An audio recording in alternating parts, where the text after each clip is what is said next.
Hi, இன்றைக்கி ஈரல் gravy தான் செஞ்சுருக்கேன். Sunday special. அது வாங்க எப்படி செய்கிறதுன்னு பார்க்கலாம்.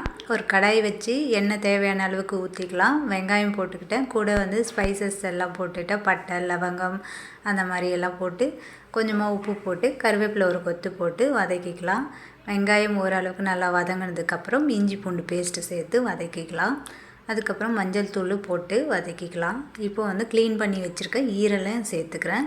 ஈரல் சேர்த்து ஒரு 5 நிமிஷம் நல்லா வதக்கிக்கலாம். கலர் மாறிட்டு இருக்கும். இந்த மாதிரி மாறினதுக்கப்புறம் மிளகாய்த்தூள் சேர்த்துக்கிறேன். குழம்பு மிளகாய்த்தூள், அப்புறம் தனி மிளகாய்த்தூளும் சேர்த்துக்கிட்டேன். இப்போ அந்த மிளகாய்த்தூளோடைய பச்சை வாசனை போகிற அளவுக்கு வதக்கிக்கலாம். வதக்கிட்டு நம்ம ஈரல் வேகிற அளவுக்கு தண்ணி சேர்த்துக்கலாம். சால்ட் ஆல்ரெடி ஆனியன் கொஞ்சம் வதங்குற அளவுக்கு தான் போட்டிருந்தேன். இப்போ தேவையான அளவுக்கு நமக்கு கிரேவிக்கு உப்பு சேர்த்துக்கணும்.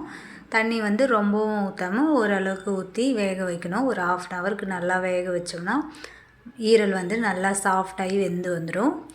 நான் செமி கிரேவியாக தான் வச்சுருக்கேன்.